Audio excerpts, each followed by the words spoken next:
말씀이 내게 임하여 이르시되 인자야 너는 이스라엘 산을 향하여 그들에게 연하여 이르기를 이스라엘 산들아 주 여호와의 말씀을 들으라.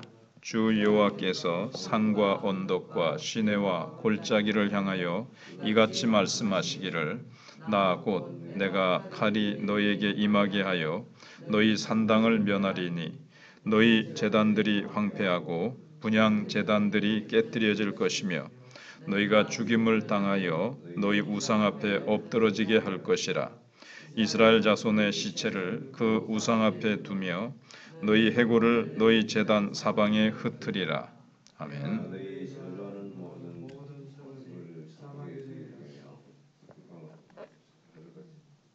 네, 흩으리라 5절까지죠. 우리는 흔히 남의 일에 대해서는 문제점이나 해결 방법이 잘 보이지만 정작 자기 자신이 그런 일을 당하면 무엇을 어떻게 해야 할지 몰라서 쩔쩔맬 때가 많습니다. 또 우리는 어떤 일을 당하게 되면 그 즉시는 도대체 무엇이 어떻게 된 것인지 아무것도 생각나지 않지만 시간이 좀 지나고 나면 이제 냉정히 되찾아지면서 그때 자기가 잘못한 것이 이제 하나씩 생각이 나기 시작합니다. 왜냐하면 인간은 자기 문제에 빠져버리면 객관적으로 자기 자신을 볼 수 있는 능력을 상실해 버리기 때문에 그렇습니다. 이와 같이 지금 본토에 남아있는 유다 백성들은 자신의 문제를 전혀 보지 못하고 있습니다. 하지만 하나님께서 바벨론에 먼저 포로 잡혀온 이스라엘에게 먼저 에스겔에게 유다에게 있는 이 영적인 병이 무엇인지 이걸 이제 보여주고 계십니다. 왜냐하면 이들은 이미 본토에서 상당히 멀리 붙들려 와 있기 때문에 이제 뭔가 일어난 사건이라든가 자신들의 모습을 좀 객관적으로 볼 수 있게 됐기 때문에 그렇습니다. 그러니까 유다 예루살렘에 아직 남아 있는 사람들은 이제 앞에서 전쟁이 일어나서 다 뭐 굶어 죽고 잡혀 뭐 이렇게 칼에 죽고 막 이런 것들에 대해서 아직 일어난 사건이 아니기 때문에 아직 모르고 있어요. 자기네들이 뭐가 잘못됐고 지금 어떠한 하나님의 심판이 기다리고 있는지 못 보고 있습니다. 그런데 이제 1차로 먼저 끌려온 포로들은 이제 뭔가 하나님이 왜 이렇게 진노하시며 우리의 부족한 것은 무엇인지 이렇게 좀 감이 오려고 하는 그때에 에스겔이 이제 전하는 거죠. 그래서 1절에 여호와의 말씀이 내게 임하여 이르시되 인자야 너는 이스라엘 산을 향하여 그들에게 예언하여. 그런데 하나님께서 이스라엘에게 말씀을 주시는데 에스겔에게 말씀을 주시는데 이스라엘의 산을 향하여 예언을 하라고 하셨습니다. 왜 굳이 이스라엘의 산일까요? 이스라엘의 모든 산들이 유다 백성들의 우상 숭배의 현장이었기 때문에 그렇습니다.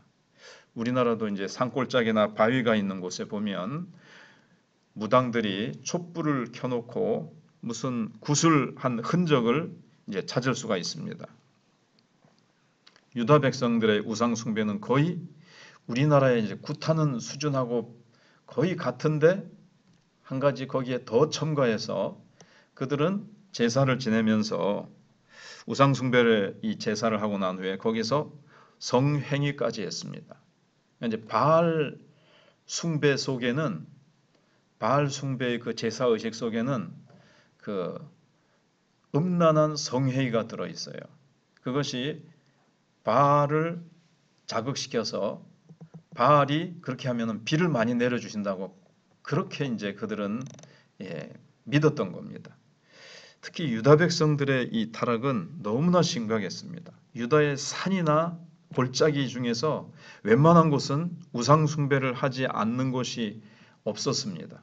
그래서 하나님께서는 이스라엘의 모든 산을 향하여 이 말씀을 하라고 하시는 겁니다.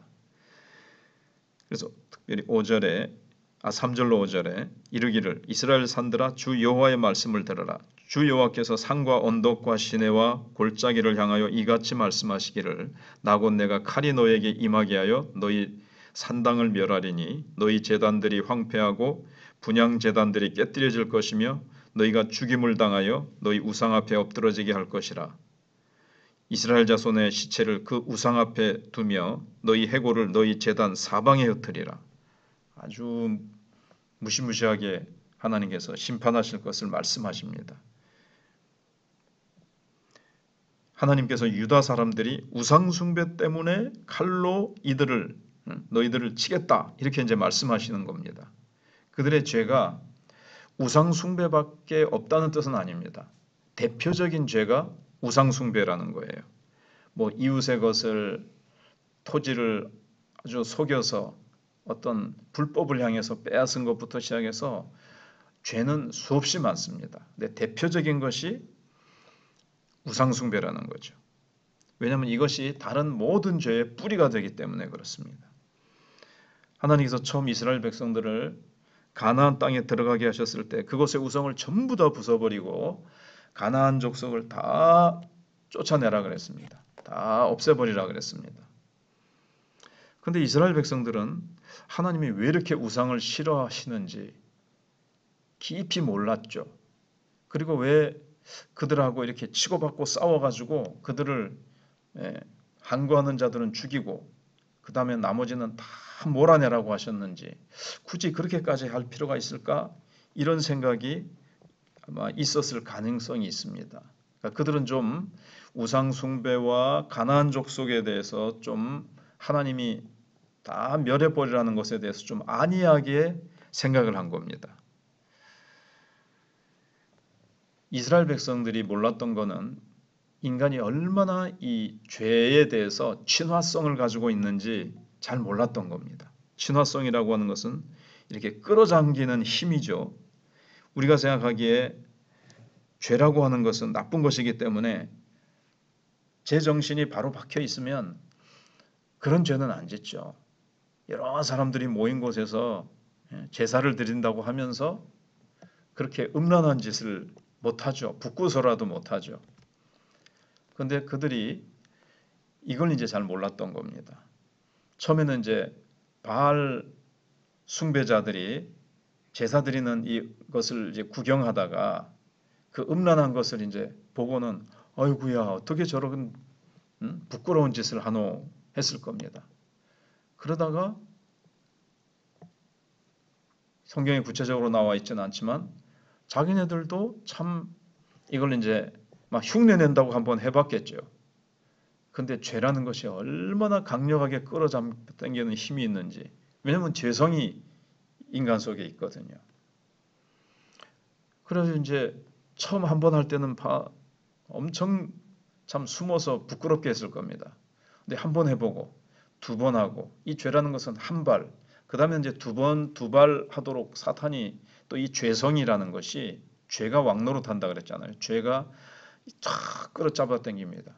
두 번, 세 번 하면서 자꾸 양심은 무뎌지고 부끄러운 것도 없어지고 뻔뻔해지고 여기에 이제 어떤 쾌락을 이제 맛보고 재미를 맛보게 된 겁니다. 그러면서 이제 이들은 깊이 죄에 빨려 들어가게 됩니다. 그래서 곳곳마다 이제 산마다 처음에는 뭐 상수리 나무 밑에서 잘 보지 못하는 숲속에서 하다가 나중에는 아예 산 꼭대기에서 보란 듯이 이제 한 겁니다.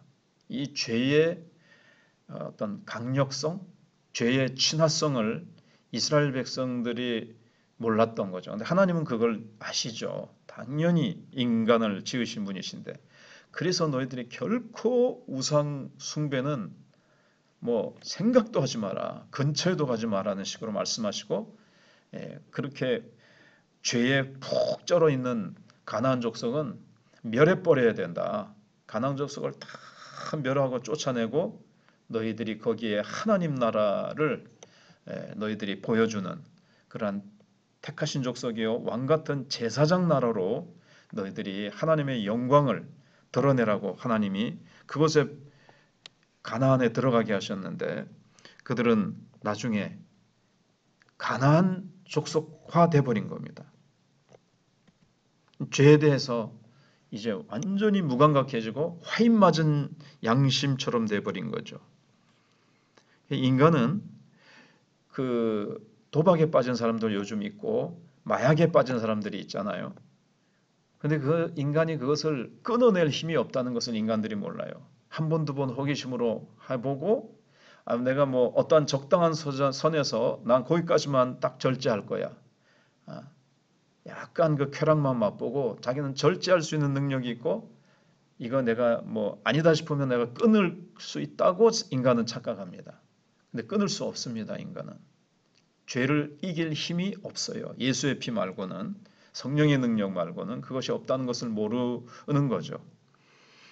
마치 거미줄에 걸린 이제 나방이나 이 나비가 아무리 거기서 벗어나려고 막 몸부림쳐도 안 되는 것처럼 이 죄에 중독된 자들은 거기서 빠져나오질 못하니까 2범, 뭐 전과 2범, 3범, 7범 뭐 그렇게 사람들이 다시는 안 그래야지 하면서도 또 재범, 3범 이렇게 되는 것이 인간의 모습입니다. 그래서 하나님께서 이스라엘에게 요구하신 것은 뭔가 하면 신명기서 이제 보면 6장에 이스라엘아 들으라 그러면서 이제 히브리어로 쉐마죠. 그래서 쉐마 교육이라 해서 너희가 먼저 마음과 성품과 뜻과 목숨을 다하여 여호와를 사랑하고 내 마음에 하나님의 말씀을 새기라.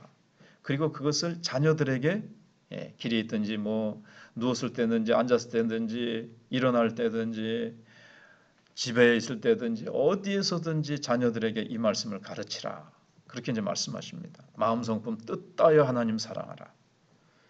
그렇게 말씀하시고 또 하나님의 말씀을 다 붙잡고 그 말씀에 순종하면서 살아라. 그랬는데 그들은 인간적으로 머리가 너무 좋아가지고 그것만 가지고는 세상이 재밌겠나? 그것만 가지고는 성공하겠나? 주변의 가나안 족속이나 이방 백성들을 보니까 참 재미있게 제사를 드려도 자기들이 볼 때는 재미있어 보이고 세상의 이방 문화, 죄악 문화를 보니까 저렇게 하면은 재미도 있고 또 뭔가 더 인생이라는 것, 이 땅 위에서 뭔가 더 풍부하게 뭔가 살 것 같아요. 그래서 그들은 하나님만 사랑하고 하나님의 말씀만 붙드는 것을 못했습니다. 다른 여러 가지를 붙들었어요. 그래도 될 것 같았습니다. 자기들은 머리가 좋은 줄 알고 하나님만 사랑하고 말씀만 붙드는 건 쾌쾌 묵은 것 같고 정말 이건 뭐 지루한 것 같고 그래서 많은 믿음의 가정에서 청년들이 머리가 커지면 이제 세상으로 나가서 보니까 얼마나 재미있고 뭐 그런 것들이 많이 있습니까? 이게 신앙하고 말씀만 붙들어 가지고는 이게 너무 그동안 재미없이 살았던 것 같고 이렇게 인생을 살아 가지고는 뭐 이 세상에 이렇게 재미있고 좋은 게 많은데 싶은 거죠. 그래서 청년들이 교회를 이제 많이 이제 떠나는 겁니다. 물론 교회가 영적으로 식어져서 그런 것들이 있겠지만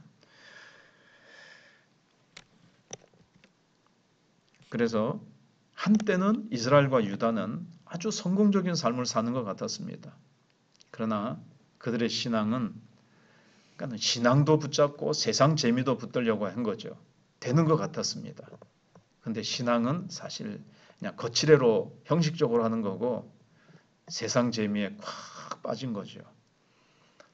근데 그 머리 좋게 두 개 다 붙잡는다고 하는 것이 안 되는 거거든요.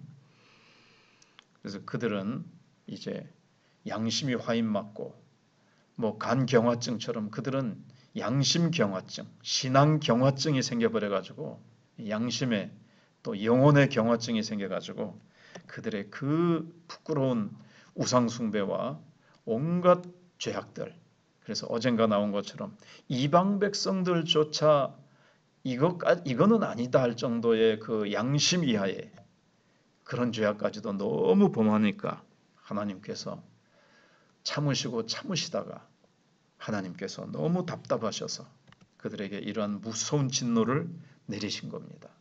대표적인 사람이 솔로몬인데 솔로몬은 이제 우상 숭배하는 뭐 처첩들, 애굽의 공주들, 많은 공주들을 받아들였죠. 자기는 감당할 수 있을 줄 알았습니다.